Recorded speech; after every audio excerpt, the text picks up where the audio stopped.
வணக்கம். ரூபவாயினின் பிரதான செய்திகள். நான் ராதிகா வின்சென்ட்.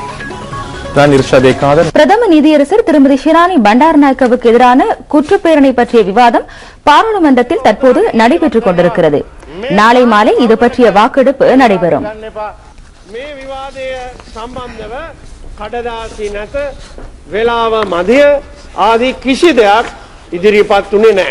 එනිසා පක්ෂනායක කමිටුවේ ගත්ත තීරණය පක්ෂනායක කමිටුවේ ගත්ත තීරණයට එකඟතාවය පළ කොට අද දින විවාදය ආරම්භ කොට හෙට 6:30ට ඡන්ද විමසීමට විපක්ෂය නායකතුමා ඇතුළු සියලු දෙනා පැමිණ එකඟතාවය එසේ පැමිණියේ සභාපතිතුමා දෙසැම්බර් මාසයේ 8 වෙනිදා එය ඉදිරිපත් කොට මාසයක් ඉක්ුත් වෙන බව පිළිගත්ත නිසායි කියන ටික මම කියන්න කැමතියි. ඔව් ගරු කතානායකතුමනි දැන් පැයකට අධික කාලයක් විපක්ෂයට ඔබතුමා අවස්ථාව ලබා දුන්නා. විපක්ෂය දැන් කරන්නේ යම් කිසි ප්‍රශ්නයක් අපි අහගමු මේ විපක්ෂය දැන් මේ විවාදය මඟහැරලා යන්න කාරණයක් හොයාගන්න. ඒ නිසා කිසිම පදනමක් නැති දේවල් කතා කරනවා. දැන් මේ පිළිබඳව සෑහෙන විවාදයක් ඇති වෙලා තියෙනවා. ඔබතුමාගේ තීරණය ලබා දෙන්න.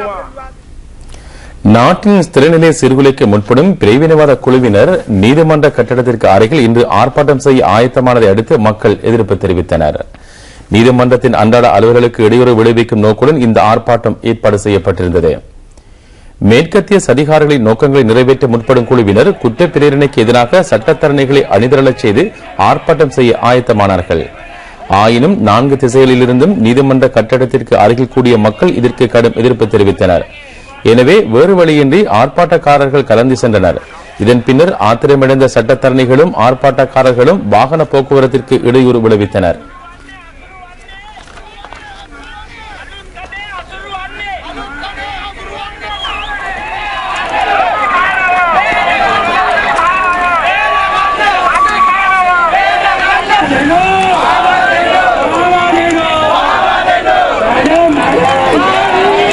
කාර්තුමියට අපි තාමත් ගෞරවයෙන් කියන්නේ එතුමිය මේ කරපු நாடு முழுவதிலும் உள்ள நீதிமன்றங்களின் நடவடிக்கைகளுக்கு தடை ஏற்படுத்துவதற்காக சிலர் மேற்கொண்ட முயற்சி தோல்வியடைந்துள்ளது. பெரும்பாலான நீதிமன்றங்களின் பணிகள் இன்று வழமை போன்று இடம்பெற்றதாக எமது செய்தியாளர்கள் தெரிவித்துள்ளனர். சீர்குலைப்பாளர்களின் அச்சுறுத்தலுக்கு மத்தியில் சில நீதிமன்றங்களின் பணிகள் தடைப்பட்டதனால் பொதுமக்கள் பெரும் அசௌகரியங்களுக்கு உள்ளாகியுள்ளனர். இலங்கை சட்டத்தரணிகள் சங்கத்தை சேர்ந்த சில சட்டத்தரணிகள் தங்கள் தொழில் தர்மங்களை காட்டிக் கொடுத்துள்ளனர் என்று சுதந்திர சட்டத்தரணிகள் சங்கம் சுட்டிக்காட்டியுள்ளது. கொழும்பில் இன்று இடம்பெற்ற விசேட ஊடக சந்திப்பில் அவர்கள் இதனை குறிப்பிட்டனர். 5 சட்டத்தரணிகள் சங்கங்களின் கூட்டமைப்பே சுதந்திர சட்டத்தரணிகள் சங்கமாகும். பெரும்பாலான சட்டத்தரணிகள் இலங்கை சட்டத்தரணிகள் சங்கத்தின் தன்னிச்சையான தீர்மானத்தை பொருட்படுத்தாமல் இன்று கடமையில் ஈடுபட்டனர். සියලුම නීතිඥවරුන් වෘත්තීමය කටයුතු වලින් නියැලෙන්නට කියලා තීරණයක් ගත්ත බව ප්‍රකාශයට පත් කරා. නමුත් நாடு முழுவதிலும் உள்ள நீதிமன்றங்களின் நடவடிக்கைகளுக்கு தடை ஏற்படுத்துவதற்காக சிலர் மேற்கொண்ட முயற்சி தோல்வியடைந்துள்ளது. பெரும்பாலான நீதிமன்றங்களின் பணிகள் இன்று வழமை போன்று இடம்பெற்றதாக எமது செய்தியாளர்கள் தெரிவிக்கின்றனர். சீர்குலைப்பாளர்களின் அச்சுறுத்தலுக்கு மத்தியில் சில நீதிமன்றங்களின் பணிகள் தடைப்பட்டதனால் பொதுமக்கள் பெரும் அசௌகரியங்களுக்கு உள்ளாகியுள்ளனர். கம்பஹா மாவட்டத்தில் நீதிமன்ற பணிகள் எந்தவித தடையுமின்றி நடைபெற்றதாக கம்பஹா சட்டத்தரணிகள் சங்கத்தின் தலைவர் சட்டத்தரணி சந்தன குணதிலක தெரிவித்துள்ளார். දැන් නීතිඥවරු පෙනී හිටලා ඒ නඩු කටයුතු කරගෙන යනවා. ඒ වගේම සියලුම විනිශ්චයකාරවරු අද විනිශ්චයාරූඪ වුණා නියමිත වේලාවටම. திருகோணமலை கந்தளை நீதிமன்ற பணிகள் வழமை போல் இடம்பெற்றன.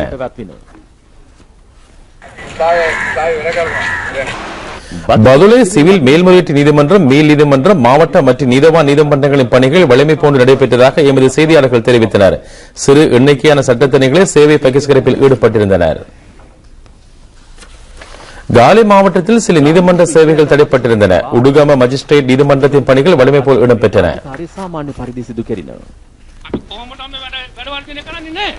අධිකරණය හැල්ලුවට පත් වෙන්නේ මෙන්න මේ වගේ පිකට් බෝඩ් අල්ලගෙන මේ වැඩ වර්ජනය කරන්න යන එකෙන් තමයි. மாத்தளை மாவட்ட மற்றும் மஜிஸ்ட்ரேட் நீதிமன்றங்களின் பணிகள் வழமை போல் நடைபெற்றதாக எமது நிருபர்கள் தெரிவித்தனர். சீர்குலைப்பாடுகள் நடவடிக்கையின் காரணமாக வடமத்திய மாகாண சிவில் மேல்முறையீட்டு மற்றும் மேல் நீதிமன்றங்கள் நடவடிக்கைகள் தடைப்பட்டன. இதனால் மக்கள் பெரும் அசௌகரியங்களுக்கு உள்ளானார்கள். கண்டி நீதிமன்ற கட்டிட தொகுதிக்கு சட்டத்தரணிகள் வருகை தராததால் இன்று இடம்பெறவிருந்த பல வழக்குகளில் விசாரணைகள் ஒத்திவைக்கப்பட்டன. இதனால் தூர இடங்களில் இருந்து கண்டிக்கு வருகை தந்த மக்கள் பெரும் அசௌகரியங்களுக்கு உள்ளாகினர்.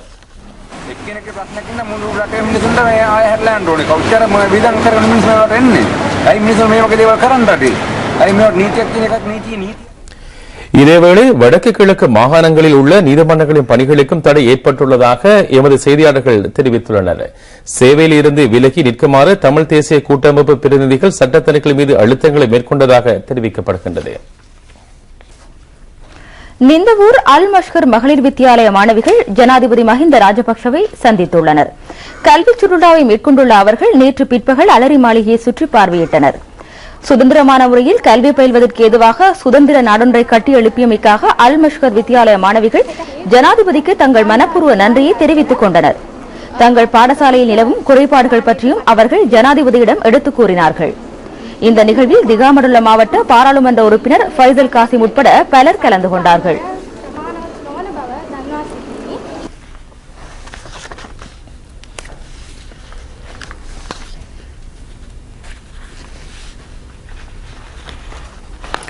நாட்டை பால் உற்பத்தியில் தன்னிறைவு அடைய செய்யும் நோக்குடன் ஆஸ்திரேலியாவில் இருந்து தெரிவிக்கப்பட்ட 1500 பசுக்கள் கொழும்பு துறைமுகத்தை வந்தடைந்துள்ளன. 10,000 பசுக்களை இறக்குமதி செய்து பால் உற்பத்தி அதிகரிக்கும் திட்டத்தின் மற்றொரு கட்டமாக 1500 பசுக்கள் ஆஸ்திரேலியாவில் இருந்து தெரிவிக்கப்பட்டன. ஏற்கனவே முதல் கட்டத்தின் கீழ் 500 பசுக்கள் இறக்குமதி செய்யப்பட்டன. பசுக்களை இறக்குமதி செய்வதன் மூலம் நாட்டின் பால் உற்பத்தியை பெரிதும் அதிகரிக்கக்கூடியதாக இருக்கும். இந்த பசுக்களில் இருந்து நாளாந்தம் தலா 21.5 லிட்டர் பாலை பெற முடியும் என்று தெரிவிக்கப்படுகின்றது. இந்த நிகழ்ச்சியில் அமைச்சர் ஆர்வன் தொண்டவான், பிரதி அமைச்சர் முத்து சிவலிங்கம் ஆகியோர் உட்பட பலர் கலந்து கொண்டனர்.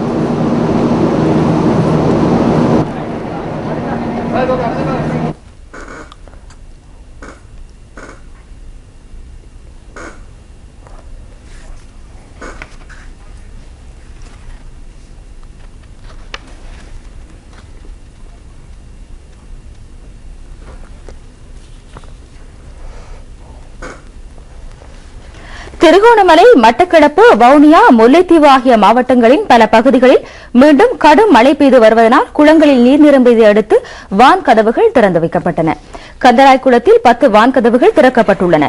இந்த குளத்தில் 1,15,000 கன அடி நீர் நிரம்பியுள்ளதாக நீர்ப்பாசன பொறியியலாளர் MCM புத்திக்கு தெரிவித்துள்ளார். மூதூரில் பல பகுதிகள் வெள்ளத்தினால் பாதிக்கப்பட்டுள்ளன.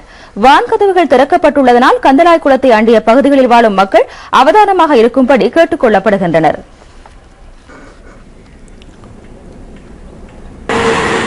மட்டக்களப்பு மாவட்டத்தின் தாழ்ந்த பகுதிகளில் கடந்த 24 மணி நேரத்தில் பெருமளவு மழை பெய்துள்ளதாக வானிலை அவதான நிலையம் அறிவித்துள்ளது. ஓட்டமாவடி, வாழைச்சேனை, களுவாஞ்சிக்குடி உட்பட 10 பிரதேச செயலாளர் பிரிவுகள் பாதிக்கப்பட்டிருப்பதாக அரசாங்க அதிபர் திருமதி PSN சார்ல்ஸ் தெரிவித்தார். 199 கிராம சேவையாளர் பிரிவைச் சேர்ந்த 54,000 குடும்பங்கள் பாதிக்கப்பட்டுள்ளன.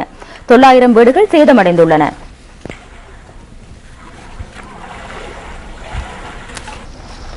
மட்டக்களப்பு மாவட்டத்தில் உள்ள உருகாமம் குளத்தின் வான் கதவுகள் திறக்கப்பட்டதை அடுத்து ஏறாவூர் பற்று, கிரான் ஆகிய பகுதிகளில் பல கிராமங்கள் வெள்ளத்தில் மூழ்கியுள்ளன.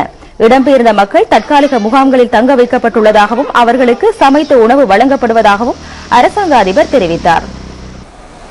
வவுனியா, முல்லைத்தீவு ஆகிய மாவட்டங்களில் பெய்து வரும் மழை காரணமாக சகல குளங்களிலும் நீர் நிரம்பியுள்ளது. முல்லைத்தீவில் 6 குளங்களின் வான் கதவுகள் திறந்துவிடப்பட்டுள்ளன. வவுனியா மாவட்டத்தில் 46 குளங்களிலும் நீர் நிரம்பியுள்ளது.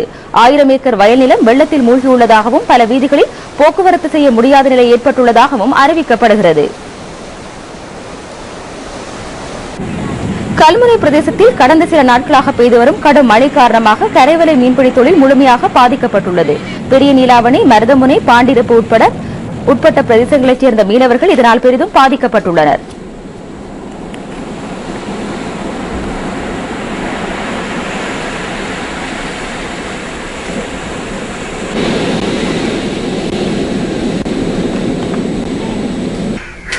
அம்பாறை மாவட்டத்தில் பெருவெள்ளம் காரணமாக நுழம்பு பெருக்கம் ஏற்பட்டுள்ளது. இதனை கட்டுப்படுத்துவதற்கு சுகாதார அமைச்சும் சுகாதார திணைக்களமும் இணைந்து செயற்பட்டு வருகின்றனர். டெங்கு நோய் காரணமாக 3 பேர் பாதிக்கப்பட்டு சிகிச்சை பெற்று வருகின்றனர். இதேவேளை சுகாதார பணிப்பாளர் டாக்டர் IL சித்திக் தலைமையில் சுகாதார விழிப்புணர்வு செயலமர்வு ஒன்றும் இடம்பெற்றுள்ளது.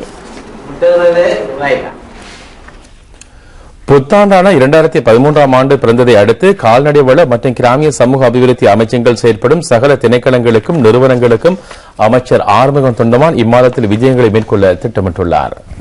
ஒரு கட்டமாக கண்டி கண்ணூர்வையில் அமைந்திருக்கும் கால்நடை உற்பத்தி திணைக்களத்திற்கு சமீபத்தில் அவர் விஜயம் செய்தார்.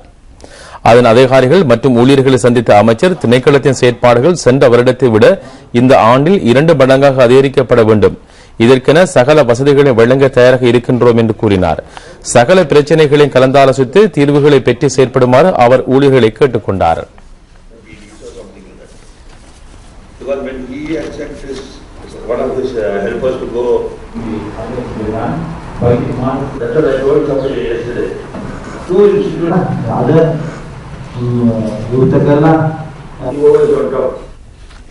அம்பாறை மாவட்ட கரையோர பிரதேச உள்ளூராட்சி மன்றங்களின் முத்திரை வரிகளை துரிதமாக பெற்றுக்கொள்ள உதவும் வகையில் கல்முனை காணி பதிவாளர் அலுவலகத்திற்கு கணனிகள் வழங்கி வைக்கப்பட்டன.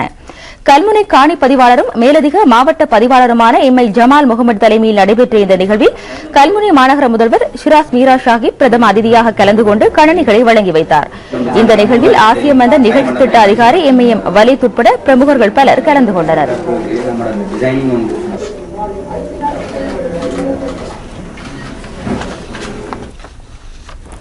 எமக்காக நாம் எனும் விடுவிப்பு திட்ட நிர்மாண குழுவினர் பாராட்டப்பட்டுள்ளனர்.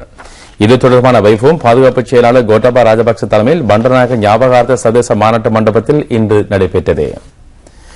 வீடமைப்பு நிர்மாண பணியில் ஈடுபட்ட முப்படையை சேர்ந்த 1400 உத்தியோகத்தர்களுக்கு பரிசுகளும் சான்றிதழ்களும் வழங்கப்பட்டன. எமக்காக நாம் நிதியம் படை வீரர்களுக்கான வீடுகள் நிர்மாணிப்பதற்கு தேவையான நிதியை வழங்குகின்றது. முப்படையினர் நிர்மாண பணிகளில் ஈடுபட்டுள்ளனர். இந்த வேலை திட்டம் 2010ஆம் ஆண்டு மார்ச் மாதம் 17ஆம் தேதி ஆரம்பமாகியது. இதுவரை 1000க்கும் அதிகமான வீடுகள் படை வீரர்களுக்கு வழங்கப்பட்டன. காணியோ வீடோ இல்லாத படை வீரர்களுக்கு 3 மாதங்களுக்குள் வீடொன்றை நிர்மாணித்துக் கொடுப்பது இந்த திட்டத்தின் விசேட அம்சமாகும் என்று பாதுகாப்பு செயலாளர் கோத்தாபய ராஜபக்ச தெரிவித்தார்.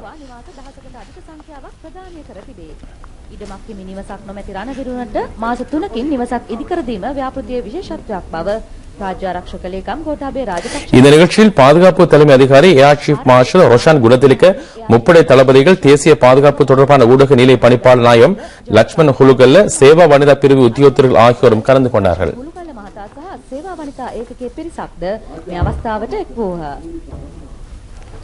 நிக்கவரட்டிய ரஸ்நாயக்கபுர உடுநுக எனும் கிராமத்தைச் சேர்ந்த பிரேமகுமார் என்பவருக்கு சொந்தமான சைக்கிளின் சக்கரத்தில் தேனீக்கள் கூடு கட்டிய அபூர்வ நிகழ்வொன்று இடம்பெற்றுள்ளது. சைக்கிள் சக்கரத்தில் தேனீக்கள் கூடு கட்டியிருப்பதை அடுத்து பிரேமகுமாரவின் சைக்கிள் பயணமும் தடைப்பட்டுள்ளது. 3 மாதங்களாக தேனீக்கள் இவரது சைக்கிள் சக்கரத்தில் கூடு கட்டி வந்துள்ளன.